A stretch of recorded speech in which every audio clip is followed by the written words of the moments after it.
اللهم صل على رسوله الكريم أما بعد فأعوذ بالله من الشيطان الرجيم بسم الله الرحمن الرحيم إن الحكم إلا لله صدق الله العلي العظيم সবাই সাল্লাল্লাহু আলাইহি ওয়াসাল্লাম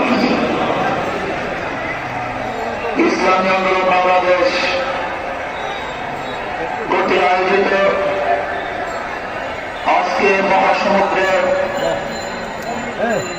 সম্মানিত সভাপতি আমাদের সিলেটর হযরত পিশাহুর জন্মগ্রাম বকরম রানিয়া মহাসুবিষ্ট জাতির শ্রেষ্ঠ সন্তান শ্রদ্ধাভাজন ওলামায়ে কেরাম, ইসলামী দলের নেতৃবৃন্দ, অন্যান্য দলের নেতৃবৃন্দ, সামগ্রিক ইসলাম প্রিয় দেশের ভাইরা,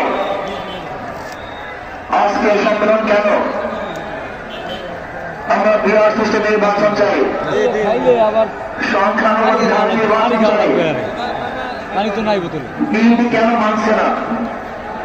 বিএনপি তো দাবি করেছে আমরা জাতীয় সরকার গঠন করব, এটা বিএনপির দাবি। আর জাতীয় সরকার গঠন করার জন্য সবচেয়ে ভালো পদ্ধতি পিয়ার সিস্টেম নির্বাচন। জাতীয় সরকার সর্বদলের অংশগ্রহণমূলক সরকার, আর সর্বদলের অংশগ্রহণ সরকার গঠন হতে পারে একমাত্র পিয়ার সিস্টেম নির্বাচনের ভিত্তিতে। তাহলে কেন বিএনপি মানুষের কারণটা কেউ বোঝে না? অবশ্যই বিএনপিকেও পিয়ার সিস্টেম নির্বাচন মানা উচিত। সংস্কার চাই। বিএনপি বলছে আমরা সরকার গঠন করে ক্ষমতা দিয়ে সংস্কার করব। প্রথম প্রশ্ন হল এই, আগামীতে বিএনপি ক্ষমতায় যাবেন, এই গ্রান্টের টিকিয়ে দিয়েছেন। আপনি কিভাবে বলছেন যারা ৯৬ থেকে ৯১ পর্যন্ত ফেল করার কারণে ৯৬ ক্ষমতা আসতে পারেনি।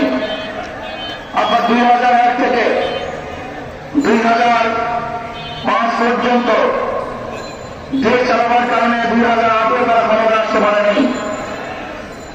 ২০০১-এ বিএনপি ইশতেহার ঘোষণা করেছিল, সেই ইশতেহারের মধ্যে